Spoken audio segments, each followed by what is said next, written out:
Hi again everyone, welcome back again di Altcoins Update. And Altcoins Update today kita mau bahas 3 token sekaligus. Request dari teman-teman viewers, itu ada Arbitrum, kemudian ada Ethena, dan ada Ondo. Ya, ada yang nanya juga seputar H-Bar. H-Bar tuh baru 3 hari lalu teman-teman kita review. Dan kita ngelihat ada potensi dia bisa dibilang memasuki fase akumulasinya. Dan ternyata kalau kita ngelihat kabar ya, hari ini sih kabar udah naik impulse ya. Wow, luar biasa. Oh, udah nanjak dari ya terakhir kita update video itu sekitar 3 hari lalu. Terakhir harga masih di kisaran 0,08, sekarang udah 0,1230, 0,1240. Ya, masih terus bisa nanjak lagi. Saya belum tahu, tapi nanti kita ngeliat close candle-nya ya. Harusnya ini market structure shift valid, ini retracement bisa jadi peluang. Kemudian ada yang nanya lagi seputar Shiba Inu juga. Ya, ini Shiba Inu dan PP ya. Dua itu ditanyain juga teman-teman. Ya, sebenarnya PP dari terakhir update itu sekitar 6 harian lalu ya, udah nanjak juga. PP itu bener ya, 6 harian lalu udah nanjak juga dari area konsolidasinya. Tadinya ekspektasi saya mungkin dia bisa retrace sampai sini ya. Ternyata setelah dia consolidate, dia breakout, wah langsung nanjak lumayan nih ya. Tinggal satu sobatnya aja ya teman-teman, kita ngelihat Shiba Inu ya. Tapi kalau kita ngelihat Shiba Inu juga sama ya, progresnya dia udah retest sampai fair value gap. Di sini ada konsolidasi. Nah, ini udah mulai breakout nih. Tinggal nunggu dia breakout trendline aja, harusnya bisa naik impulsif ya. Mudah-mudahan itu bisa jadi satu buah opportunity teman-teman sekalian.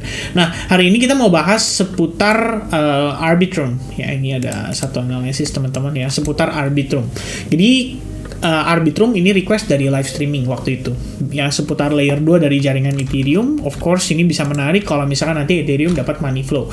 Dan Arbitrum itu perlu kalian pahami ya, bahwa dia tuh akan selalu ada token unlock. Ini sebenarnya ada vesting schedule ya, tapi kalau nggak premium kayaknya nggak bisa deh. Atau mungkin harus sign in aja ya. Ya udah nggak usah lah ya. Jadi saya pengen kasih sedikit pandangan ke teman-teman. Optimism juga sama. Ini token unlock terus secara berkala. Linear nih selama 3 tahun teman-teman ya. Untuk core contributor sama Sugar XIDs ya. Sugar Daddies ya. Ini lucu banget namanya teman-teman ya. Dan masih ada lagi yang untracked ya. Dan retro drops ya. Batch 2 unlock sekitar 60. Dan pokoknya banyak banget lah ini token-tokennya teman-teman. Tapi yang paling masif itu kan kalau kita notice ya. Ini nih. Ya notice ya. Ini yang berjalan nih. Linear unlock selama 3 tahun. Terus ya dia unlock token terus. Apakah itu artinya buruk? Sebenarnya enggak juga ya. Kita bisa lihat teman-teman, semakin dia unlock ya token itu akan semakin bisa dibilang apa ya? Mungkin ini seperti proses pendewasaan token itulah ya, dalam tanda kutip. Ketika di unlock kita bisa lihat apakah akan ada aksi profit taking atau akan ada aksi dump segala macamnya. Tapi kalau misalkan selama dia proses token unlock, tapi kalian bisa lihat ya secara price action terus malah kecenderungan naik, trennya cenderung bullish, sebenarnya nggak ada masalah gitu loh. Karena faktanya ada satu token juga yang saya tahu sudah 100% ya di unlock ya, secara maksudnya keseluruhan ya. Kita coba buka di injektif teman-teman dan kita ngelihat vestingnya di sini ya. Nah ini dia ya, ini udah 100% unlock guys ya, linear unlock sejak 2021 bulan 5 sampai dengan terakhir itu adalah di sekitaran September ya 2023. Lalu unlock terakhir itu untuk injektif itu adalah untuk timnya mereka ya, dan itu selesai pada sekitaran tanggal atau bulan Januari 2024. Ini bagus banget ya. Dalam artian apakah injektif bearish ya? Jawabannya tidak. Kalau kalian mau perhatikan injektif, no ya, price actionnya bullish banget.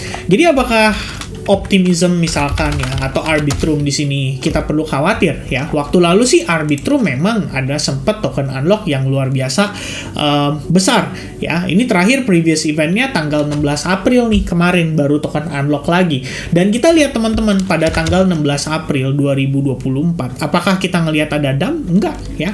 Di sini token unlock dan harganya steady konsolidasi aja, malah ada kecenderungan naik terbatas gitu. Jadi sebenarnya ketika token unlock bukan berarti semerta-merta token itu akan di-dump secara impuls ya atau secara signifikan ya. Itu balik lagi, mungkin ada yang jual, mungkin ada yang lebih prefer untuk keep token mereka. Bahkan bisa aja mereka istilahnya staking lagi supaya mereka bisa dapat yields. Ya, itu tidak menutup kemungkinan teman-teman.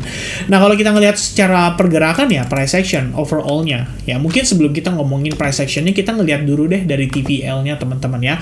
Total value lock untuk Arbitrum per 2024 ya. Kita coba lihat starting dari sini. Ini dia teman-teman ya.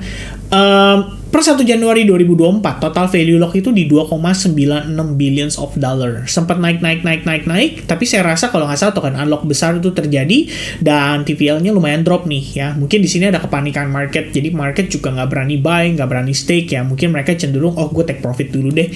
Dan kita ngelihat nih sampai sekarang sebenarnya kalau kita ngelihat dari TVL-nya itu berakhir di 3,14 billion. Atau 3,14 billion lah per data tanggal 23 April 2024. Meanwhile 1 Januari itu 2,96 billion. Nah, 1 Januari ketemu 23 April ya. TVL-nya naik. Tapi kalau kita ngelihat dari cerminan harganya, 1 Januari itu posisinya ada di atas dan sekarang harganya ada di bawah. Nah, teman-teman, dari sini kita bisa ada gambaran bahwa kemungkinan posisi Arbitrum di market saat ini itu terbilang under value. Which means kalau teman-teman memang Anda percaya dengan Arbitrum ya sebagai salah satu layer 2 yang ideal, yang istilahnya kemungkinan akan kebanjiran market gitu pada saat nanti di momen bull run, I guess this area bisa di-consider loh sebagai area untuk akumulasi yang ideal ya. Kita ngelihat di sini terdapat area order block ya. Harga itu nge-sweep liquidity di bawah low point itu. Dan ini terjadi pada perspektif weekly, which is ini massive guys. Nggak cuma low point itu, kita ngelihat ada low point ini juga, dan bahkan ada low point pada sekitaran tanggal 30 Oktober 2023. Semuanya di sweep. Ya, disapu bersih teman-teman, dimakan-makanin low point-nya. Ya, ibaratnya apa? Bikin orang panik jual. Nah, setelah mereka panik jual, lihat apa yang terjadi, Arbitrum balik lagi sampai ke 1,18 dolar. Dan di perspektif weekly close pada hari Senin kemarin, dia closing dalam keadaan doji. Ibaratnya apa teman-teman? Kalian boleh bayangkan ya, ini ada selling pressure yang sangat-sangat masif berlangsung selama 1, 2, 3, 4, 5 pekan berturut-turut. Di minggu ke-6, tiba-tiba ada satu pahlawan yang kita nggak tahu siapa, mungkin dia juga yang buy dari sini, tapi dia mempertahankan harga Arbitrum somehow untuk dia start berkonsolidasi di situ. Ya, minimal dia ketahan gitu. Jadi kalau ibaratnya di bayangan kita, ada orang yang mau jual, nggak apa-apa, lu jual terus aja ya, gua tahan harganya di sini, gua beli gitu. Ya, mungkin memang mereka istilahnya mencoba untuk menyesuaikan dari selling order yang tersedia di market, sehingga mereka cicil beli juga, nggak mau terlalu impulse. Supaya apa? Supaya market nggak realize kalau Arbitrum ini sebenarnya menarik gitu loh.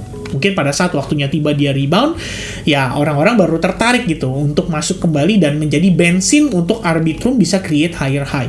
At least higher high-nya pada perspektif weekly. Kalian lihat di sini, ini high point, dia create higher high, ini higher low, harusnya ini berpotensi jadi higher low-nya. Jadi kita bisa gunakan pivot retracement dari bawah ke atas lebih kurang seperti ini, dan kita dapatkan harusnya Arbitrum itu ketahan tepat di 0,62% di kisaran 1,1623 dolar. Which means ini harusnya menjadi area menarik kalau teman-teman berencana untuk melakukan akumulasi pada Arbitrum. Ya harusnya udah boleh mulai cicil belanja lah di kisaran area ini. Ya itu sementara yang kita ngelihat dari perspektif weekly-nya. Kalau dari daily ini sedikit kontra ya dengan situasi pada perspektif weekly. Tapi kita boleh marking ya mungkin di kisaran area ini karena ini adalah bagian dari order blocknya pada perspektif weekly. Kalau weekly kan tadi dia dari range ini ketemu range ini. Ya ini jadi area order blocknya mereka nih atau demand gitu ya. Kalau di time frame daily ya kita boleh marking di area ini karena kita ngelihat ya harganya holding di atas area demand tersebut. Jadi itu bisa jadi pertimbangan. Nah, di time frame kalau kita ngelihat di time frame daily-nya ya, ini target terdekat harusnya ya Arbitrum ada possibility untuk dia retest sampai 1,5 dolar, yaitu menjadi target terdekatnya. Sementara proses dia naik saat ini itu sangatlah korektif ya. Ini jadi timbul pertanyaan, apakah market harus men-sweep liquidity sekali lagi untuk memberikan informasi kepada kita bahwa there's no more sellers dan buyers-nya ready untuk mempertahankan harga di sana. Atau teman-teman bisa juga ya melihat dari perspektif time frame 4 jamnya, di mana proses yang terjadi saat ini ada kemungkinan kita sedang terkonsolidasi untuk preparation building order menjelang dia nanjak lagi. Ya, jadi kita bisa perhatikan bahwa di range area ini terdapat demand lagi, ya ini demand minernya dia. Meanwhile di bagian atas itu terdapat ya ini ada area of inefficiency atau imbalance lah, kita bisa bilang seperti itu teman-teman. Jadi kalau misalkan dia break nih, dia menembus high point ini gitu ya, pertimbangannya adalah dia bisa mengejar area tersebut untuk kemudian mengambil lebih banyak sellers lagi. Nah dari sana dia tertekan, itu udah urusan yang berbeda. Dari situ baru kita lihat lagi apakah ini jadi kenaikan yang korektif, ya katakanlah seperti ini gitu kan. Jadi kita tetap objektif ya guys ya, kita ngelihat wah 4H nih tetap masih bisa jadi lower high gitu, mana tahu dia kayak begini gitu kan. Atau setelah dia reject ternyata harga hanya fake out saja dan meneruskan penguatannya. Nah itu lain ceritanya lagi teman-teman. Tapi sejauh ini buat saya melihat di Arbitrum ya, terutama perspektif daily yang menjadi acuan utama bagi saya, melihat ini ya sebenarnya cukup bagus karena dia holding di area demand, ditambah total value lock-nya nggak turun terlalu jauh. Ya, so far so good. Bahkan kalau kita compare ya dengan kondisi pada Oktober 2023, ini TVL-nya tuh udah naiknya lumayan guys, sekitar 50%. 2023 Oktober itu di 2 billion, sekarang udah di 3,1 billion. Dan di 2023 ya ini teman-teman ya posisi harganya ya lebih kurang ada di bawah sini, di sini naik. Ya, naik impulsnya itu kan bisa dibilang agak lagging ya. Dimana kalau kita ngelihat dari Arbitrum di sini dia konsolidasi begitu memasuki November naik sampai puncak ya, baru kemudian terjadilah koreksi setelah dia mencapai range area mungkin $2,4 ya, menjadi area all time high yang barunya. Nah, cuman intinya gini, guys. Kalau compare dari sini ke sini, ini mungkin fair value, tapi kalau compare dari sini ke sini, ini under value, guys. Ya, seiring dengan berjalannya waktu, otomatis kita juga memperhatikan ya bahwa Arbitrum harusnya secara ekosistem bisa bertumbuh lagi, jaringannya bisa bertumbuh lagi. Dan ya dari TVL-nya harusnya penilaian sementara adalah menilai bahwa ini posisinya masih under value. Ya, itu bisa menjadi satu pertimbangan sebelum teman-teman invest di Arbitrum lagi. Alright, semoga cukup jelas di sini. Dan berikutnya kita bahas sedikit soal Ethena ya. Ini adalah koin baru. Koin baru yang bisa dibilang banyak peminatnya ya. Terakhir saya sempat bahas pada saat live streaming, harusnya di Telegram itu teman-teman bisa lihat ya, ada chartnya kita bahas di live streaming. Nah, yang saya perhatikan adalah secara struktur guys. Saya ulangi lagi di sini jatuhnya ya. Jadi kita ngelihat dia sebenarnya sudah start shifting menjadi bullish, namun di sini kita masih dalam tahap koreksinya. Nah, yang saya butuh konfirmasinya adalah ini kalau dari segi harga ya, kita kan ngebentuk semacam falling wedge, which means breakoutnya ini harusnya cukup baik gitu loh. Minimal di sini kita ngelihat ada indikasi yang cukup positif. Nah, saya ngelihatnya gini guys, ini tuh sempat terbentuk yang namanya inside bar ya, dan low point ini adalah low point sebelum harga akhirnya berhasil create higher high. Jadi saya mempertimbangkan bahwa di sini tuh terdapat range of liquidity ya, probably kayak gini guys ya, dan sekarang tuh udah diambil. Jadi jatuhnya apa? Ini adalah proses inducement untuk mengubah perspektif para retail, minimal apa? Melihat bahwa wah ini Ethena kayaknya udah bagus buat di sell short gitu. Jadi bayangannya adalah nanti pada saat retest mereka bisa sell short. Ya, entah mereka akan ngelihat ini wah ini kayaknya head and shoulders bisa ya, atau mereka ngelihat ini sebenarnya sebuah trendline kayak gini terus breakdown terus mereka sell short, itu juga bisa ya. Indikasi yang menarik adalah kita ngelihat tekanan jual semakin slowing down. Nah, bayangan saya adalah barangkali ya dikasih teman-teman, mungkin Ethena bisa ngejemput area order block ini. Jadi ketika dia jemput ke area tersebut, makanya di sini saya leave alarm ya di $0,918. Jadi expecting Ethena bisa turun sampai ke level itu. Nanti alarm bunyi baru saya lihat lagi kira-kira bisa nggak nih saya buy Ethena dengan kondisi harga diskon yang cukup menarik. At least bagi saya, karena memang dia udah break di bawah area previous low, dan jatuhnya apa? Ini harusnya bagian dari pullback ya terhadap previous swing ini. Jadi external swingnya kayak gini, dia balik retest ke area golden ratio, nanti dari sana baru kita lihat lagi ada reaction nggak gitu ya. Jadi untuk Ethena gimana ya? Sebenarnya saya percaya ini posisinya dia bullish, cuman belum waktunya nih untuk dia nanjak ya. Dia harus bersihin dulu ya retail buyer supaya keluar dulu mungkin dari market dengan menampilkan kondisi trend yang kecenderungan bearish, at least pada perspektif time frame hourly-nya. Jadi biarkan dulu ya, selama dia secara struktur masih bearish, teman-teman jangan gegabah untuk mengambil kesimpulan bahwa ini udah siap untuk nanjak gitu. Ya paling enggak kalau misalkan saya pribadi mau lihat ya, mau sedikit berspekulasi gitu, saya lebih baik dapat discount price kayak gini ya. saya buy di paling bawah ya, sehingga risk reward saya bagus gitu. Kalau saya expecting dia naik sampai atas tuh bisa dapat 1:5. Kalau sekarang tengah-tengah nanggung ya, tuh stop loss di bawah sini sampai atas dapatnya cuma berapa? Cuma 1:3,5. Selisihnya lumayan jauh ya, 1:2R teman-teman. Jadi ya kalau mau spekulasi agak di bawah sekalian di level krusial. Kalau mau masuk mungkin somewhere in the middle, at least biarkan Ethena nunjukin kepada kita bahwa dia sudah mengalami market structure shift dulu. Jadi kalian bisa entry seperti ini dengan mengandalkan low point terdekat atau stop loss terdekat, low point atau support terdekat untuk kalian mendapatkan kesempatan buy ya di range area tersebut. Dan di target yang sama itu risk reward rasionya bisa gede banget teman-teman, 1:8. Dibandingkan kalian buy sekarang tanpa reason, penempatan stop loss di mana ya, di bawah low-nya di mana ya, di sini. Sayang ya, akhirnya jadi bisa dibilang risknya terlalu besar, rewardnya juga nggak terlalu berasa ya. Itu bisa jadi satu pertimbangan aja.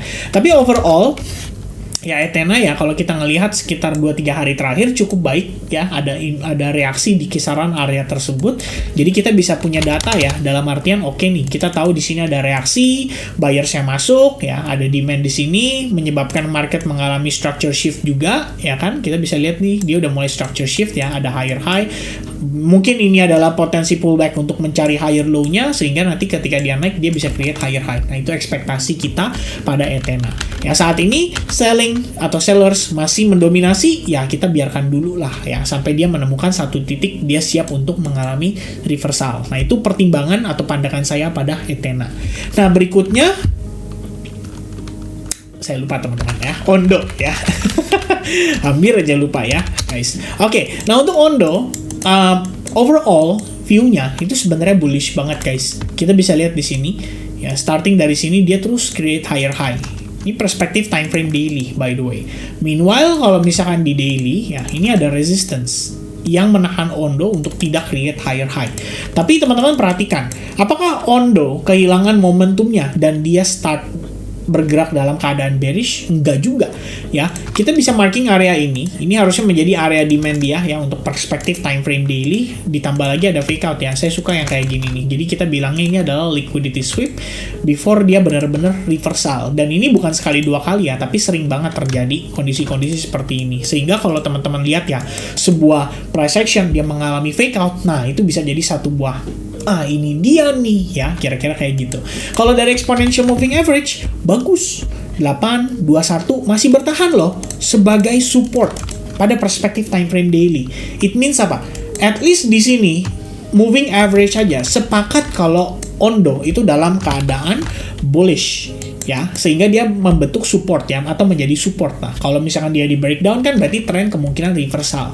Itu kalau exponential moving average punya teori lebih kurangnya.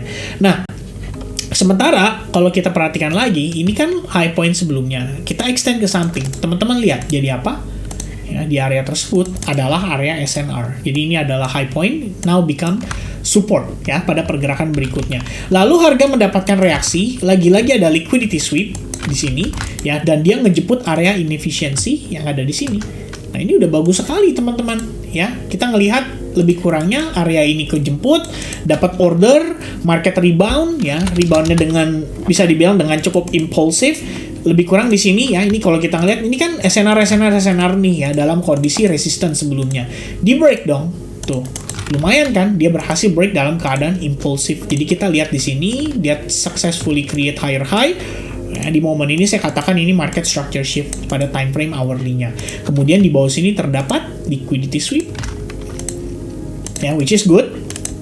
Dan setelah itu, katakanlah ini adalah low point kita, nih high point kita. Gunakan Fibonacci retracement, bawah ke atas. Nah, dapat nih, pas. Di 0,62% dapat reaction, harga start konsolidasi untuk Ondo. Nah, ketika dia konsolidasi kayak gini, cuma ada dua kan kemungkinannya. Antara dia breakout atau breakdown.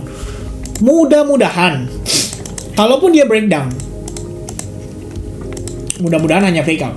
Jadi dia jemput ke bawah, dia rebound mantul, kemudian break terhadap resistance, habis itu maybe ya some kind of retest, habis itu dia create higher high.